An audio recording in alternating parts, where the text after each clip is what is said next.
comes, and the others don't have their lamps ready with oil. And then he talks, so you have the wise virgins and the foolish virgins who were unprepared. Why? Because Jesus said, you must be prepared, because at any hour, this will come upon you. You just never know. And so it's very timely, because it's just like an earthquake. You just don't know at what time your end will come. And so he said, you better be prepared at all times, in other words, right? And then right after that, he gives another parable. He gives a parable of the talents. And he says that, this person was given this many talents, this person this many.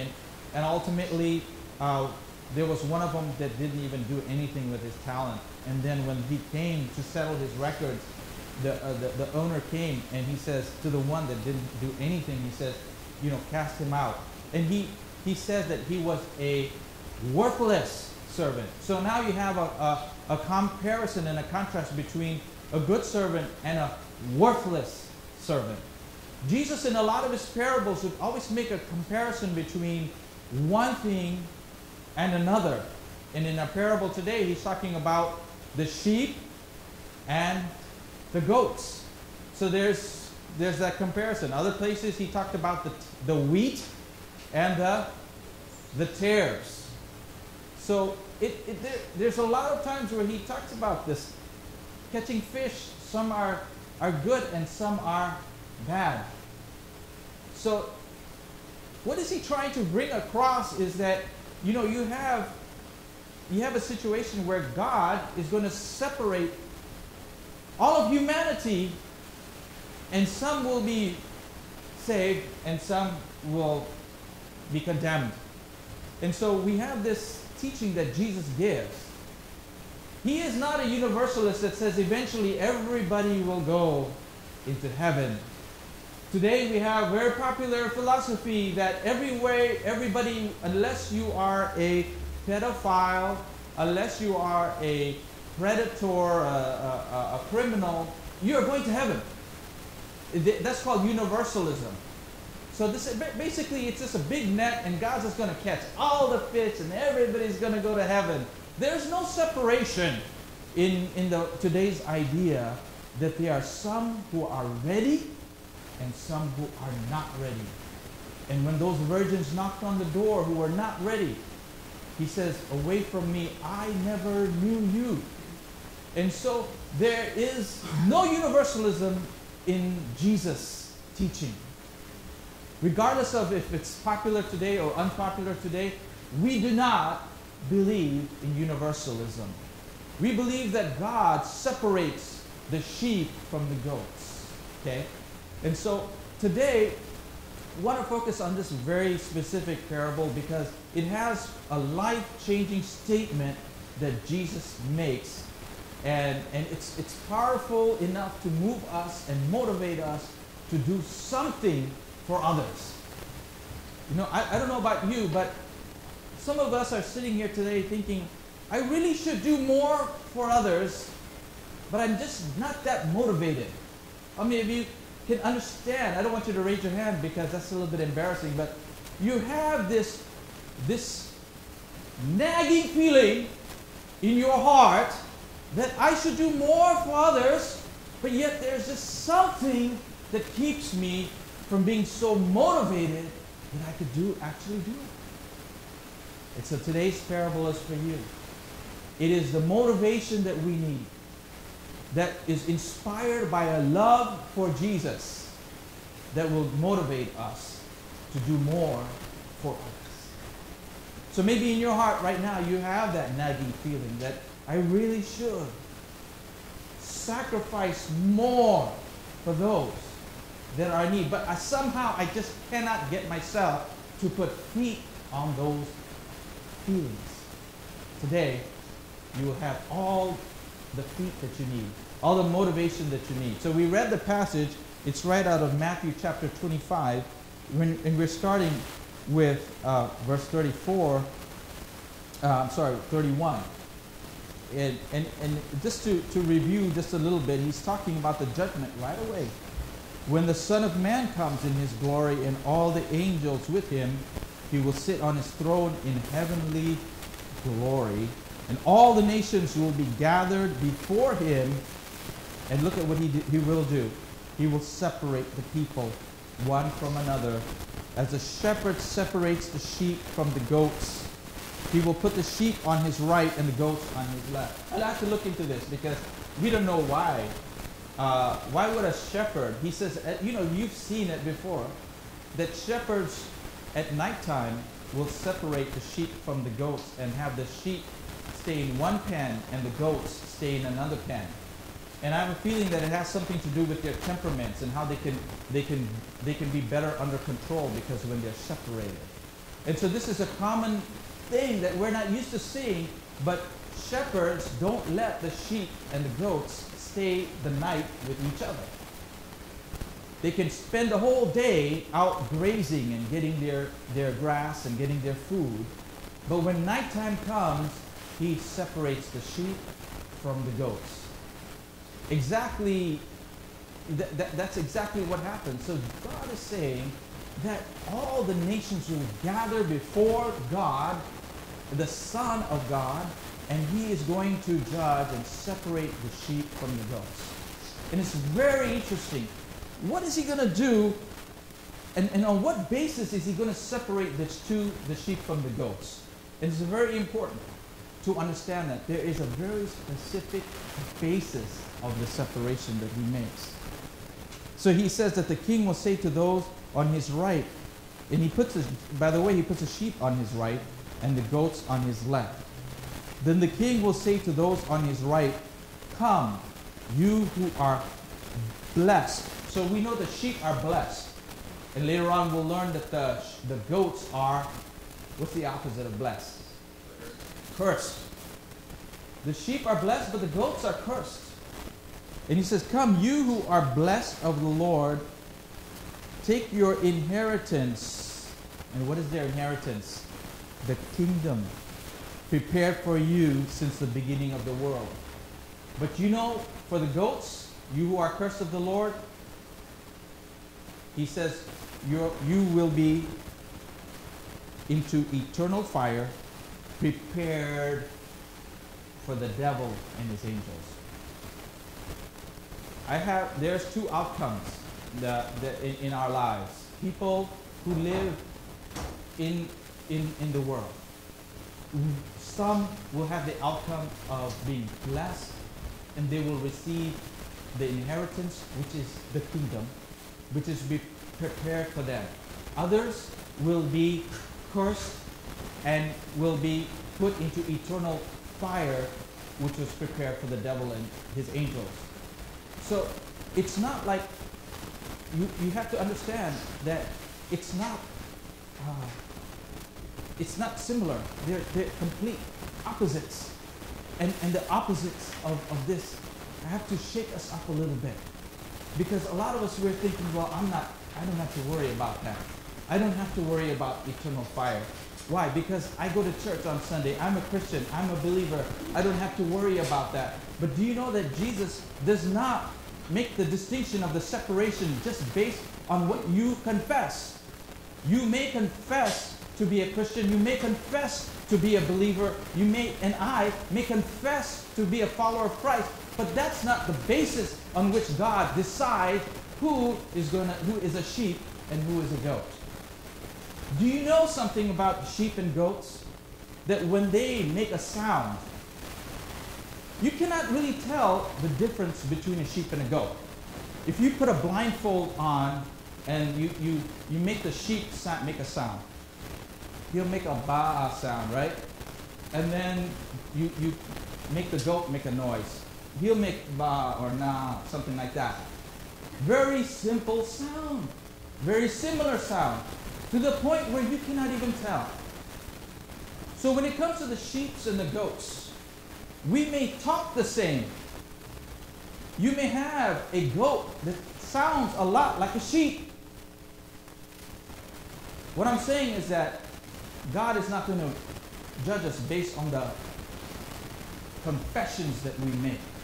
We may confess all kinds of things, that Jesus is God, and we sound a lot like God's people. We may confess all kinds of things like, there's no way to God but Jesus Christ. That may be our confession. We may even say, I'm a Christian. All of those things are sounding a lot like a Christian. But the Bible knows who is God. The Bible says only God knows who are His. So we are over here in our own lives making a lot of noise, but God's not looking at the noise. What is He looking at? What does He take into account when He is making a decision about whether we are sheep or goats? Are we sheep or are we goats? He's not looking at what you say on the application. If somebody says, what religion are you? Check, Christian. Okay, you're a sheep. It doesn't care about what we say about ourselves. You could say anything about yourself. There's a guy walking around and he's on the run. The FBI are looking for him. He says he is Jesus. You think God cares? You think, does that make any difference to you and me? We know He's not Jesus. God is smarter than we are. We can say, I'm a follower of Jesus, but He knows what we really are. Are we following Jesus or not? And He knows that. And He knows who are His. So, but let's look at what He does here. The king will say to those on his right, come, you who are blessed of my Father. Take your inheritance, a kingdom prepared for you from the creation of the world. For I was hungry. Here we have a clue of the difference between a sheep and a goat. He says, I was hungry, and you gave me something to eat. I was thirsty, and you gave me something to drink. I was a stranger, and you invited me in. I needed clothes, and you clothed me. I was sick, and you looked after me. I was in prison, and you came to visit me. But the righteous will answer him, Lord, when did we see you hungry and feed you, or thirsty and give you something to drink? When did we see you a stranger and invite you in, or needing clothes and clothing? You see, they were confused. At what time did I see you hungry? What time did I see you sick, Lord? And in verse 40, the king will reply, I tell you the truth. Whatever you did for one of the least of these brothers of mine, you did it for me. Whatever you did for these least brothers of mine, you did it for me. Now, it's something that we have to understand, that they did not know that they were serving Jesus when they did serve Him, but they served them. They had a quality called compassion. They had a quality called empathy. When somebody was hungry, they fed them. They had a quality of acting out with compassion. And this is what separates the sheep from the goats. They practice compassion. They practice love. Like the Bible says, love your neighbor as you love yourself. They did like what the Good Samaritan did. When they saw somebody in trouble, they helped him. They did not just walk right by like the priest and the Pharisee. They stopped and helped the person. What about us? There's a lot of times that we treat people that have a need as a problem. And here he says that I was a prisoner and you visited me.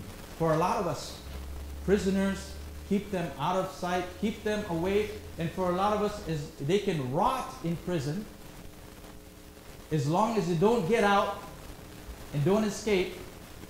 That's all that matters. But God is saying, wait a minute. The way you treat them is the way you're treating me. And that's why this December, we need to really work hard to bless prisoners, children. Because you know the children of prisoners, their dad or their mom is in jail. And Christmas comes and they're sad. And we need to do something about that. And thank God for prison fellowship, because they make it available for us to get these names of people that we can bless the children of prisoners. That way we are looking out for prisoners. And we're not just saying, you know what? Just keep them in jail. They can rot in jail. It doesn't matter. But how many of us really have that attitude where we don't care about anybody who's in prison? We don't care because why? They deserve to be in prison. Most of us are thinking this way. They deserve to be in prison. But we don't really think about, well, you're doing that to Jesus. You're doing it to him. You know, Jesus told a lot of parables. So I have a parable for you. There was a man who received, out of the blue, a piece of mail soliciting funds. And he looked at the mail and he says to himself, what organization is this? It wasn't really clear to him. And one of his pet peeves is he hates junk mail, right? So he calls up this organization and he says, look, I just got your mail today, and I've noticed that it's been coming in this is not the first time. And I want to know, why is it that you keep sending me this mail asking for money? This is, one of our volunteers gave us your name. So he just volunteer gave. So then he says, what is it about? He goes, well, we help immigrants who don't have visas in America.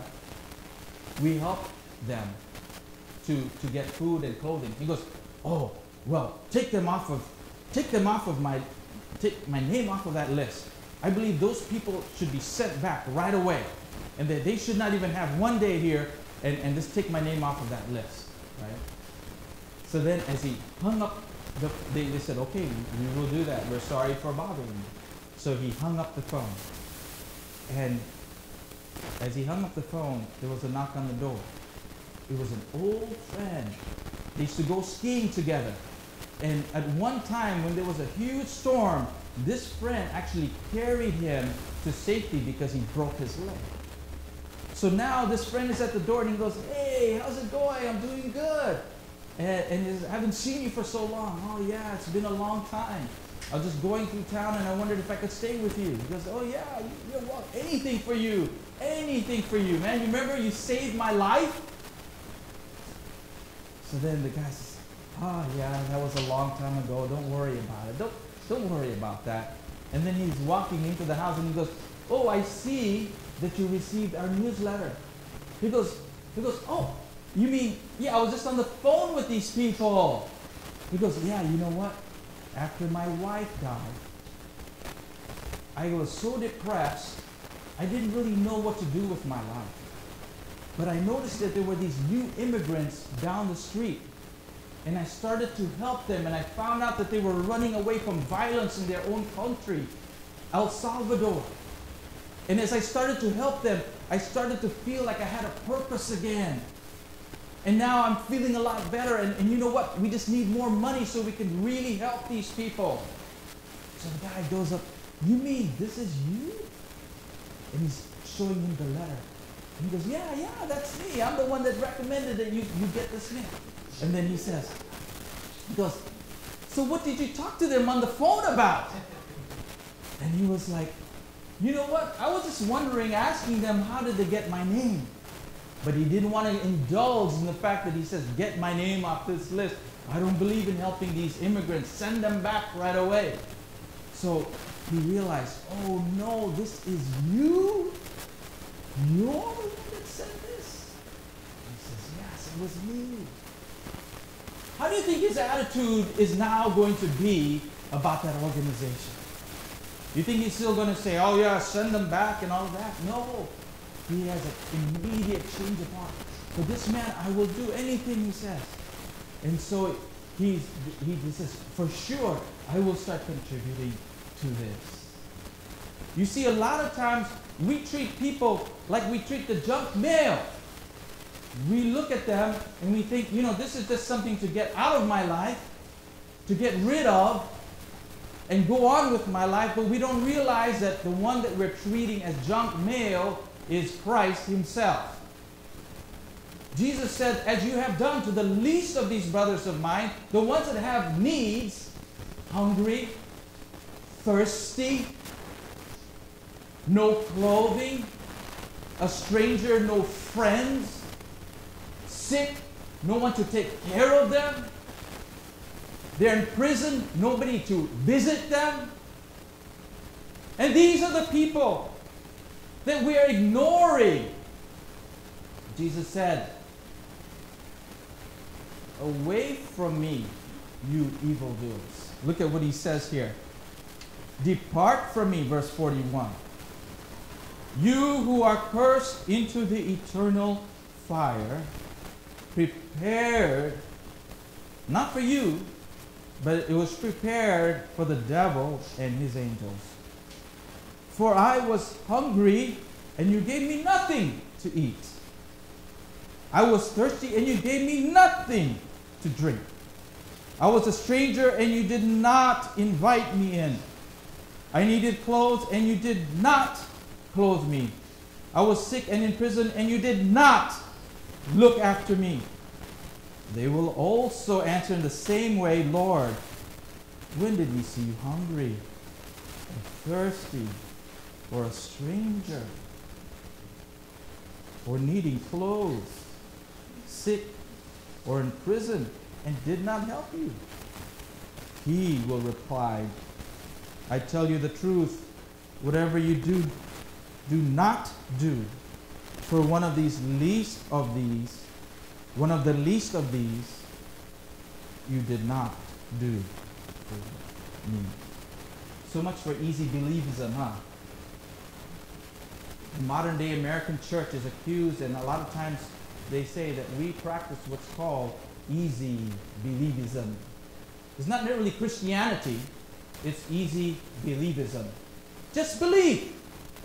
Just believe. You've heard that. You've heard it from me probably also. And a lot of times we preach this way, so we preach, just believe. Is Jesus saying just believe? Just be honest here. Read this parable. Is Jesus saying just believe? What is he saying? Do something. Amen? Do something. Because I was naked and you did not give me clothes. Oh, well, Lord, but I did not, as they say, drink, smoke, or chew, or go with girls that do. I am a Christian. But you know what? God is not looking at that. Yeah, maybe you don't smoke. Maybe you don't curse. Maybe you don't swear. But let me ask you something. Do you? What do you do? What do we do for those people that are in need? There's a lot of lonely people that are strangers. We need to invite them in to our lives. Next time you see, there's a lot of times when we see this, maybe one or two people, social outcasts, who go, oh yeah, I don't want to hang out with them. If I hang out with them, everybody else will think I'm a social outcast too. So we avoid them like the plague. I know I experienced this when I was in school. There are certain people that I try to avoid because I know that if I associate with them, that I'll be mocked as if I'm part of them. I don't want to be a part of the misfit crowd. There's always that misfit crowd. But the Bible says that when somebody is alone and is a stranger, that's Christ. And we can practice true Christianity by reaching out to them. Don't be afraid to be associated with the geeky guy or the one that doesn't fit in, the one that cannot make it on the team, the one that cannot quite cut the mustard, the one that is a little bit oddball, that nobody wants to really be with. You think that God is watching us in how we treat the one that is a stranger, that nobody welcomes him in, this is something that we need to pay attention to. Stephen Furtick talked about how God moved him with compassion, and he was thinking about, he received this thing, how to help this kid in Uganda. And he said to himself, to his wife, they didn't have a lot of money. And he said, honey, we're going to cut our cable off. Why would you do that? Well, I want to support this kid. God put it on my heart. I know we don't have any money, but we're going to cut our cable so that we could support this kid. As his church grew, he was able to actually not only support the kid, maybe for years, and he says 11 years later, he actually went to Uganda and visited and talked to this kid. Now, you think that that's blessed by God? That God looks at that and says, you are blessed. Enter into the inheritance that has been prepared for you from the foundation of the world. Why? Because you made a sacrifice for somebody who needed it. A lot of these kids that we hear about that have needs, orphans, all this, we as Christians need to do something about it. I like Francis Chan. He wrote this book, makes millions of dollars on this book. He didn't take any of that money. He donated all to this organization that is looking to free people who are caught in a sex slave. Children who are being sold as to be prostitutes for the rest of their life. Somebody said to him, but don't you want to keep some of that? Because you might have an emergency. He goes, there's already an emergency. These kids are being sold into prostitution. That's an emergency. I have an emergency. That's Jesus being sold into prostitution. You see, it's not him literally. We know that. He says, as you have done to them, you have done it to me. So I'm not saying that you confuse them to be Jesus, but Jesus is saying, as you have done to them, you have done it to me. I am taking it personal. God takes it personal when we ignore the hungry, the thirsty, the stranger, the unclothed, the naked, the sick, the prisoner. He mentions all of these people that are in need. He says, I take it personally. What you've done to them, you have done to me. It's very similar to if somebody insults my wife. Hey, you've insulted me. If somebody, like sometimes, you hear about this where, don't talk about my mother. You can make people really upset. They may even kill you if you start talking about their mother. Why? Because it's personal. You don't talk about my mother, right? How many of you are like that? Yeah, you can't talk about my mom. I might kill you. And that's true for me too. So I feel that. So this is something where we have to realize God takes it very personal. About that crazy guy who made lots of mistakes and is in jail right now. He takes it personal when we know it. And so I'm praying for our church, that we would be an outreach church. Why can't, Sebastian, why can't we just enjoy our fellowship? We get along so well together. We have fun together. Why can't we just stay with that? Why can't we just enjoy the time that we have together? Why are you bringing us into all of this? This person has a need and that person has a need and all. You know why? Because I don't want us to be a bunch of goats. I don't want us to end up with the same statement that God said to the goats. I like what Pastor Hector said. He goes, I'd rather have a church with 50 people that are going to heaven than have a church of 500 that are going to hell. Are we sheep or are we goats? It's not really that profound a question. Just look at your actions. And I'm preaching to myself too.